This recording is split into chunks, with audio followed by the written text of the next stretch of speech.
পঞ্চম অধ্যায় আল ইমান বিল কুতুব, আসমানি কিতাবের উপর ইমান আনার গুরুত্ব। ইসলামিক পরিভাষায় কিতাব বলতে এমন গ্রন্থকে বোঝায় যা মানবজাতির হিদায়ত তথা পথ নির্দেশনার জন্য মহান আল্লাহর পক্ষ থেকে নবী রাসূলগণের প্রতি যুগে যুগে অবতরণ করা হয়েছে। সকল আসমানি গ্রন্থের উপর ইমান আনা প্রত্যেক মুসলমানের উপর ফরজ। এ প্রসঙ্গে আল্লাহ তাআলা ইরশাদ করেন, হে মুমিনগণ, তোমরা আল্লাহ তার রাসূলের প্রতি এবং তিনি তার রাসূলের উপর যে কিতাব অবতীর্ণ হয়েছে এবং তার পূর্বে যে সকল কিতাব অবতীর্ণ হয়েছে এসবের প্রতি ঈমান স্থাপন করো। সূরা নিসা 136। আসমানি কিতাবসমূহের প্রতি ঈমান আনা মুত্তাকি হওয়ার জন্য অন্যতম শর্ত। এ প্রসঙ্গে আল্লাহ তাআলা ইরশাদ করেন, আর যারা ঈমান আনে আপনার উপর অবতীর্ণ কিতাবের প্রতি এবং আপনার পূর্বে অবতীর্ণ কিতাবের প্রতি। সূরা বাকারা 4। অতীতের আসমানি কিতাবসমূহ সবই সত্য, তবে যুগে যুগে এগুলো বিকৃত হওয়ায় সেগুলোর কোনো নির্দেশনা পালন করা আমাদের উপর ফরজ নয়। আল্লাহ তাআলার নাজিলকৃত আসমানি কিতাবসমূহ ছিল সংশ্লিষ্ট জাতিবাদ সমাজের জন্য মহাসত্যের আলোক উজ্জ্বল দিশারি। এই সকল কিতাবে মানবজাতির সকল সমস্যার সমাধান পেশ করা হয়েছে। আহলুস সুন্নাতের আকীদা হলো, নবীগণের প্রতি সকল গ্রন্থই ছিল সত্য ও কল্যাণের পথের দিশারি।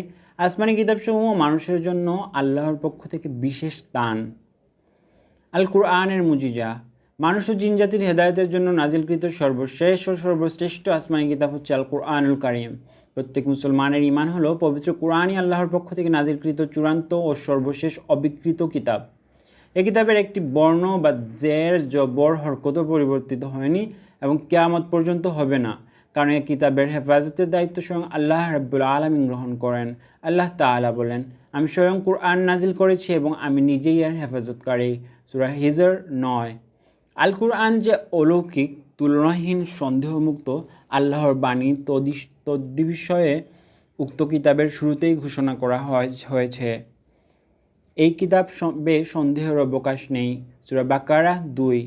আল্লাহ তাআলা সমগ্র মানবজাতির সামনে কুরআনের অলৌকিকতা সম্পর্কে চ্যালেঞ্জ ছুড়ে দিয়ে ইরশাদ করেন, আপনি বলে দিন, যদি সকল মানুষ ও জিন এ উদ্দেশ্যে সমবেত হয় যে তারা এ কুরআনের অনুরূপ কুরআন রচনা করে আনবে এবং পরস্পরের সাহায্যকারী হয়, তবুও তারা কখনই এ কুরআনের অনুরূপ রচনা করতে পারবে না। সূরা বনী ইসরাঈল 88।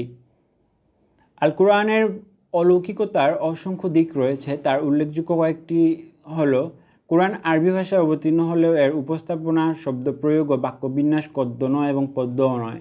নিজস্ব বৈশিষ্ট্যের কারণে বিশ্বের সেরা সাহিত্যিক ও কবিগণ এ কিতাবের মতো কিতাব তো দূরে থাক, এ কিতাবের একটি আয়াতের মতো একটি আয়াত রচনা করতে সক্ষম হয়নি। বৈশিষ্ট্য ও অলঙ্করণ, বিশ্বের সকল গদ্য ও পদ্য রচনার ঊর্ধ্বে কুরআন অতীত যুগের এমন সব ঘটনার অবতারণা করেছে যা কোনো মানুষের পক্ষে সম্ভব নয়। কুরআন এমন সব ভবিষ্যৎবাণী করেছে যা কোনো মানুষের কল্পনায়ও আনতে সক্ষম নয়। কুরআন জ্ঞান বিজ্ঞানের এমন বিশ্বকোষ, কিয়ামত পর্যন্ত বিশ্বের সকল গবেষক গবেষণা চালালেও তার গূঢ় রহস্য পূর্ণভাবে উদ্ঘাটন করা সম্ভব হবে না। বিজ্ঞানের আবিষ্কারের দিকদিশারি এই কুরআন। বিজ্ঞান যতটুকু অগ্রসর হবে, কুরআন তত আধুনিক গ্রন্থ হিসেবে বিকশিত হবে। সমগ্র মানবতার জন্য হিদায়াত বা পথ প্রদর্শক, হুদাল্লিন নাস বলা হয়েছে কুরআনকে। মানুষের স্বভাব, প্রকৃতি, স্থান, কাল, পাত্র, যুগ, জামানার পরিবেশ, পরিস্থিতি সকল পর্যায়ে কুরআনের নির্দেশ বাস্তবায়ন করা সম্ভব, যা মানবরচিত কোনো আইন ও বিধানে সম্ভব নয়। আর কুরআন সকল জ্ঞানের উৎস। মানুষ ও জিনজাতির হেদায়েতের জন্য সর্বশেষ নাজিলকৃত কিতাব হচ্ছে আল কুরআন।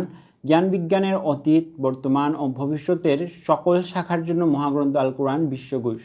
এ কুরআন সন্দেহাতীত। শুরুতেই আল্লাহ বলেন, এ কিতাবে সন্দেহের অবকাশ নেই। সূরা বাকারা 2।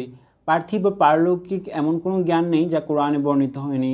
এজন্য আল কোরআনে ঘোষিত হয়েছে, আমি আপনার উপর কোরআন অবতীর্ণ করেছি যা প্রত্যেক বস্তুর সুস্পষ্ট বিবরণ সংবলিত। সূরা আল ফুরকান 89। অতীতে মুসলিম জাতির উন্নতির সর্বোচ্চ শিখরে আরোহণ করার পেছনে চালিকা শক্তি ছিল মহাগ্রন্থ আল কোরআন। প্রিয় নবী সাল্লাল্লাহু আলাইহি সাল্লাম এর প্রতি তাজিম ও মুহাব্বত। আল্লামা ইকবাল তাই বলেছিলেন, কোরআনের ধারক হয়েই সে যুগ করত গর্ভবোধ, কোরআন ছেড়ে এখন হয়েছে যুগ কলঙ্ক হায় অবুধ। বস্তুত সন্দেহমুক্ত নির্ভেজাল সর্বাধুনিক জ্ঞান বিজ্ঞানের সুদক্ষ হতে, প্রযুক্তি ও মানবিকতার উৎকর্ষ সাধন করতে এবং বিশ্ব নেতৃত্ব করায়ত্ত করতে এ কুরআনই আমাদের একমাত্র দিশারি, যার কোনো বিকল্প নেই। আল কোরআন সঠিক পথের নির্দেশক।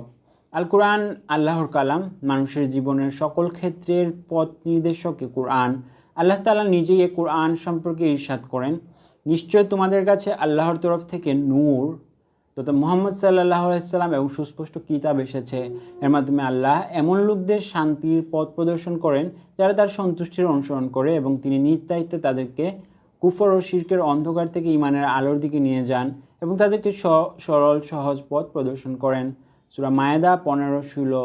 রাসূল সাল্লাল্লাহু আলাইহি সাল্লাম বলেন, আমি তোমাদের মাঝে দুটি জিনিস রেখে যাচ্ছি, তোমরা যতদিন সে দুটিকে দৃঢ়ভাবে আঁকড়ে থাকবে ততদিন তোমরা পথভ্রষ্ট হবে না। সে দুটি হলো আল্লাহর কিতাব ও তার রাসূলের সুন্নত। সমগ্র জীবন পরিচালনার জন্য প্রয়োজনীয় সকল আইনকানুন বিধিবিধান রয়েছে আল কোরআনে।